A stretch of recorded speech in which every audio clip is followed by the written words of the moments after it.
Chair ಕೊಡೋ.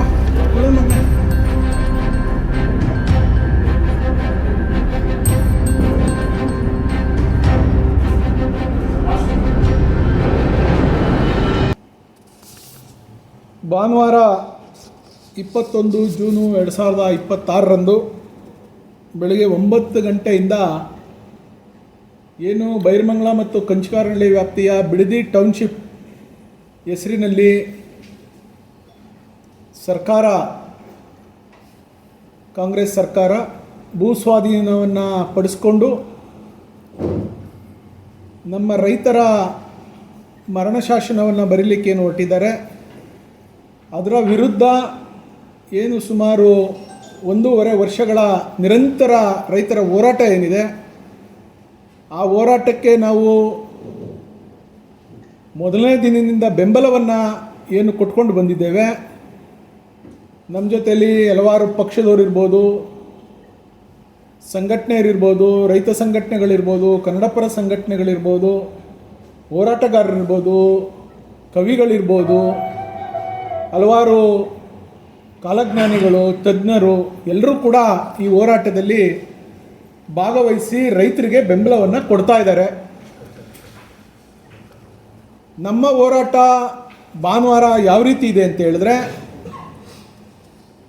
ನಮ್ಮ ವರಿಷ್ಠರಾದಂಥ ದೇವೇಗೌಡ ಅಪ್ಪಾಜಿಯವರ ಆಶೀರ್ವಾದದೊಂದಿಗೆ ಕುಮಾರಸ್ವಾಮಿಯವರು, ನಮ್ಮ ಮಾಜಿ ಮುಖ್ಯಮಂತ್ರಿಗಳು, ಹಾಲಿ ಕೇಂದ್ರದ ಸಚಿವರು, ಅವರ ಮಾರ್ಗದರ್ಶನದಲ್ಲಿ ನಿಖಿಲ್ ಕುಮಾರಸ್ವಾಮಿಯವರ ನೇತೃತ್ವದಲ್ಲಿ ನಮ್ಮ ಯುವ ನಾಯಕರು, ನಮ್ಮ ಪ್ರಶ್ನಾತೀತ ನಾಯಕರಾದಂಥ ನಿಖಿಲ್ ಕುಮಾರಸ್ವಾಮಿಯವರ ನೇತೃತ್ವದಲ್ಲಿ ನಾನು ಮತ್ತು ನಮ್ಮ ಪಕ್ಷದ ಎಲ್ಲ ಮುಖಂಡರುಗಳು, ಕಾರ್ಯಕರ್ತರು, ಹಲವಾರು ಸಂಘಟನೆಯವರು ಎಲ್ಲರೂ ಸೇರಿ ನಾವು ಅಂಚಿಪುರದಿಂದ ಹಿಡಿದು ಹೊಸೂರು ಗ್ರಾಮದವರೆಗೆ ಸುಮಾರು 10 ಗ್ರಾಮವನ್ನು ಒಳಗೊಂಡಂತೆ ಎಲ್ಲ ಗ್ರಾಮಗಳ ಪ್ರಮುಖ ಬೀದಿಗಳಲ್ಲಿ ಮತ್ತು ಗ್ರಾಮದಿಂದ ಗ್ರಾಮಕ್ಕೆ ಪಾದಯಾತ್ರೆಯನ್ನು ಮಾಡುವಂಥ ಕೆಲಸ ಪ್ರಾರಂಭ ಆಗ್ತಾ ಇದೆ. ಸೊ ಆ ಉದ್ದೇಶದಿಂದ ಇವತ್ತು ನಮ್ಮ ಪಾದಯಾತ್ರೆಗೆ ತಾವೆಲ್ಲ ಮಾಧ್ಯಮ ಸ್ನೇಹಿತರು ಮೊದಲನೇ ದಿವಸದಿಂದ ಈ ಹೋರಾಟವನ್ನು ನೋಡ್ತಾ ಇದ್ದೀರಿ. ರೈತರಿಗೆ ಬೆಂಬಲವನ್ನು ಕೊಟ್ಕೊಂಡು ಬಂದಿದ್ದೀರಿ. ನೀವು ಪ್ರಿಂಟ್ ಮೀಡಿಯಾ ಇರ್ಬೋದು, ಎಲೆಕ್ಟ್ರಾನಿಕ್ ಮೀಡಿಯಾ ಇರ್ಬೋದು, ಯೂಟ್ಯೂಬರ್ಸ್ ಇರ್ಬೋದು, ಸೋಷಿಯಲ್ ಮೀಡಿಯಾದಲ್ಲಿ ನಮ್ಮ ರೈತರ ಪರಗೆ ಧ್ವನಿ ಎತ್ತಿದಂಥ ಹಲವಾರು ಸ್ನೇಹಿತರುಗಳಿರ್ಬೋದು. ತಾವೆಲ್ಲ ಅವತ್ತಿಂದ ಏನು ನಮಗೆ ನಮ್ಮ ರೈತರಿಗೆ ಬೆಂಬಲವನ್ನು ಕೊಟ್ಕೊಂಡು ಬಂದಿದ್ದೀರಿ. ತಮ್ಮ ಬೆಂಬಲ ಅಗತ್ಯ ಇದೆ. ಅವತ್ತು ದಿನಪೂರ್ತಿ ನಮ್ಮ ಜೊತೆ ಇದ್ದು ತಮ್ಮ ಸಹಕಾರದೊಂದಿಗೆ ಈ ಪಾದಯಾತ್ರೆಯನ್ನು ಯಶಸ್ವಿ ಮಾಡಿ, ಈ ಪಾದಯಾತ್ರೆ ಏನು ನಾವು ಕೈಗೊಳ್ತಾ ಇದ್ದೀವಿ ಇದು ಸರ್ಕಾರವನ್ನು ಎಚ್ಚರಿಸೋದು.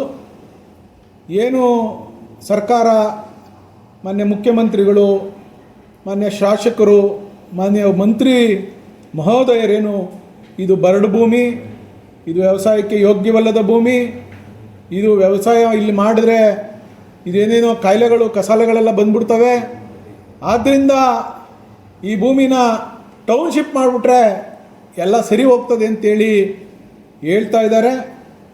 ಕೆಲವಾರು ಅವರ ಸ್ನೇಹಿತರ ಜೊತೆ ಹೇಳಿಸ್ತಾ ಇದ್ದಾರೆ. ಇದರ ವಿರುದ್ಧ ನಾವು ನಮ್ಮ ರೈತರಿಗೆ ಆತ್ಮಬಲವನ್ನು ತುಂಬಬೇಕು, ಆತ್ಮಸ್ಥೈರ್ಯವನ್ನು ಕೊಡಬೇಕು, ಕಾನೂನಾತ್ಮಕ ಹೋರಾಟ ಮಾಡ್ತೀವಿ, ನೀವು ಅಧೈರ್ಯರಾಗಬೇಡಿ ಅಂತೇಳಿ ನಮ್ಮ ರೈತರಿಗೆ ತಿಳಿಸುವಂಥ ವಿಚಾರದಲ್ಲಿ ಪ್ರತಿ ಮನೆ ಬಾಗಿಲಿಗೆ ಹೋಗಿ ಇದು ದೇವೇಗೌಡ ಅಪ್ಪಾಜಿಯವರ ಸಂದೇಶ, ಕುಮಾರಸ್ವಾಮಿಯವರ ಸಂದೇಶ ಅಂಥೇಳಿ ನಿಖಿಲ್ ಕುಮಾರಸ್ವಾಮಿಯವರು ನಾವುಗಳು ನಮ್ಮ ರೈತರಿಗೆ ಆತ್ಮಸ್ಥೈರ್ಯವನ್ನು ಕೊಡುವಂಥ ಕೆಲಸವನ್ನು ಮಾಡ್ತಾ ಇದ್ದೇವೆ. ದಯಮಾಡಿ ತಾವೆಲ್ಲ ಸಹಕಾರ ನೀಡಬೇಕು ಅಂತೇಳಿ ತಮ್ಮಲ್ಲಿ ವಿನಂತಿ ಮಾಡ್ತೇನೆ.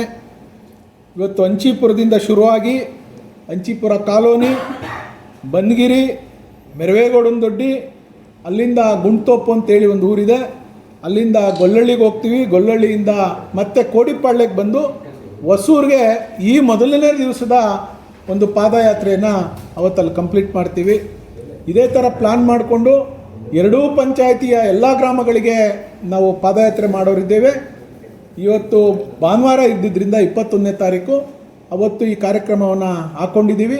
ಆ ಕಾರ್ಯಕ್ರಮದಲ್ಲಿ ನಮ್ಮ ರೈತರು, ರೈತ ಕುಟುಂಬ, ರೈತ ಹೆಣ್ಣುಮಕ್ಕಳು, ರೈತರ ಮಕ್ಕಳು, ವಿದ್ಯಾರ್ಥಿಗಳು ಎಲ್ಲರೂ ಸೇರಿ ನಮ್ಮ ಜೊತೆ ಕೈ ಜೋಡಿಸಿ ನಮ್ಮ ಪಾದಯಾತ್ರೆಯಲ್ಲಿ ನಮ್ಮ ಜೊತೆ ಹೆಜ್ಜೆ ಹಾಕ್ತಾರೆ ಅನ್ನುವಂಥ ವಿಶ್ವಾಸದೊಂದಿಗೆ ಈ ಪಾದಯಾತ್ರೆಯನ್ನು ಯಶಸ್ವಿ ಮಾಡಲಿಕ್ಕಿದ್ದೇವೆ.